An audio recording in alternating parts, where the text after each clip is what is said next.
Imagine a world where women are strong, confident, heard, respected, cherished, valued and loved for who we are. 20 years ago, St. Pope John Paul II wrote a letter to women, recognizing the contributions that we make, encouraging us to live out the fullness of our feminine dignity, focusing on our gifts of sensitivity, receptivity, generosity, and maternity. Going back to what St. John Paul II said, that if there's a problem in the world, he says women should be a part of the solution. I look at women that I know and I see their feminine genius, and I want that beauty to be infused into our world. He's given a woman a special heart. The feminine genius is the capacity that women have to always see human beings, to see the person that's there. It's like a present that we have inside, and it's our work of every woman to discover it. Femininity includes fortitude and courage and integrity and wisdom. We are truly that reflection in the world, that gentleness, that kindness. I love being a woman. I love the fact that there is a feminine genius, and not only is it nothing to be hidden or ashamed of, but it should be valued. Receptivity is the capacity a woman has to receive God's love and to receive others into her heart.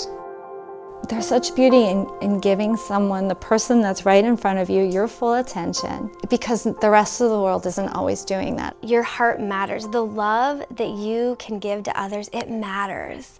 And Jesus wants to use you, he wants to use me to actually lift others from their depression and calm their anxiety and nurture them and comfort them. I was trying to decide my major, and I decided to become a social worker. I thought, okay, this is, a great place for me to show my faith. I would sometimes attend Mass off campus, and the priest gave this amazing homily about how really God has no hands but ours. And I really took that as a sign that I'm the one that needed to show others, basically, Jesus through my love and my actions, and social work was a great place to do that. When I came home from college and went to graduate school, I came home and I noticed that my statue of Mary has no hands. That her hands are stretched out like this, and the hand parts have broke off. For me, just one of those incredible moments of like a God wink, and I think, okay, I'm on the right track. So one day you're like there and you say, okay, Jesus, do whatever you want. Do your will and I will follow. A woman's receptive nature is at the heart of her sensitivity. It is this gift that makes her attentive to the needs of others, to offer comfort and accompaniment. We can think that to be feminine means to be weak, and this is a complete misunderstanding. I absolutely think sensitivity is a superpower because it gives us this ability to serve. I think God has allowed me to experience suffering at different times in my life. For example, after I gave birth to my first 4 kids, I was the most joyful, happy person you can imagine. And so I really couldn't understand when mothers went through depression after birth. I felt sorry for them, I felt sympathy, but I wasn't empathetic. And then God allowed, with my 5th child, after birth, and with every child up until my 8th and last child, to experience postpartum depression in a really profound way. And it was tough. It was something I'd never experienced before. So now that I have gone through that experience, I am much more sensitive to the feelings of a new mother. I'm 100% convinced that God allowed me to feel that so I would understand.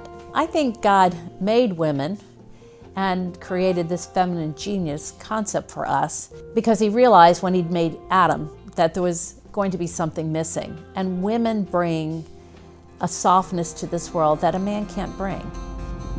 Women respond with generous hearts, offering their time, talents, and ultimately giving of their whole self. One of the images that I have of a Just a perfect example of the feminine genius is when Veronica reaches out to Jesus for him to wipe his face. That's what women do every day. You know, we reach out. When I was 16, I spent some time in Romania, in a little village working with disabled orphans there. That was a huge moment for me when I realized that I didn't need to be a medical expert. I didn't need to, know how to deal with kids psychologically or have a degree, but as a 16-year-old girl, I could love them and give them my time. And I watched kids come alive when somebody paid attention to them. I had a little boy who, he was severely autistic and nonverbal, and he wouldn't look anybody in the eye, wouldn't communicate, but as soon as I started playing with him and interacting with him for days, he started to look up and he would look at me. How he responded to someone simply wanting to be with him and wanting to love him. Never forget that. If you look at each person you come across with generosity and thinking that maybe if you're just a little more loving, they might be able to, in turn, have a change of heart. When we give ourselves to the Lord and when we give ourselves to our husbands and our children, you're never left empty. Maternity is one of the great joys and mysteries of the feminine genius. It is the capacity to receive and nurture life, both physical and spiritual.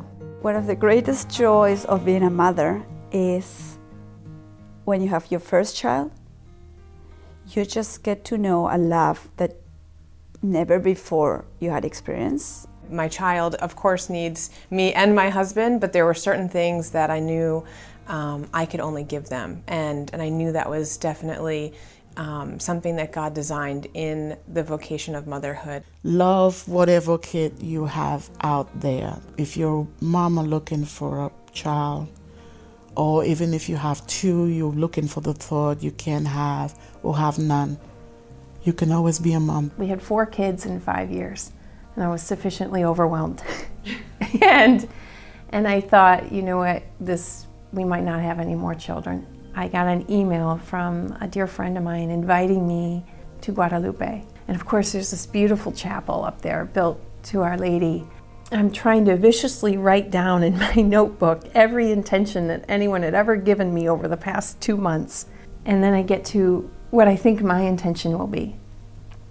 And I think it's going to be, God, please help us to discern when to be open to another child. But instead, I write down, please send us a baby. And I look down and I go, oh my gosh. And I just started weeping. I was like, this is the truest desire of my heart. This is what's left when you take the fear away. So anyway, a month later, I get pregnant, and I'll never forget, it's the first ultrasound of the pregnancy, and the doctor looks at me, and it's as if she's telling me we're gonna have a ham sandwich for lunch. I mean, she just looks at me and goes, you're having twins. There was just silence in the room, and Rob's standing there, and he just kind of squeezes my shoulder, and first thing he says is, we're gonna need a bigger house, and I don't say anything. I don't cry. I just am in silence. Rob says, let's go down to the chapel and say thank you. So I said, no, we got to get the kids from school. And he just gives me a kiss, and he's like, we're gonna be okay. And I don't even respond to him. I'm still shocked into silence. Then I go in the elevator, and the doors close, and it's me and one other man, and he's a wounded warrior. He has one leg. And I just look at him straight in the eye and I go, I just found out I'm pregnant with twins.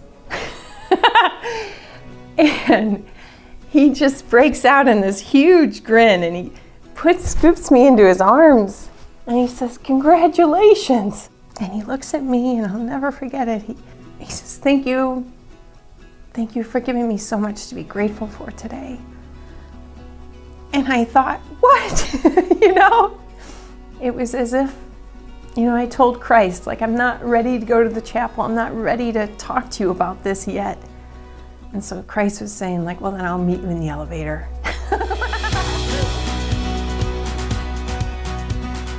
If I could give advice to somebody on how to live out the feminine genius, I would say that the feminine genius is not some ideal woman that you are trying to be. It's not some example that you have to attain.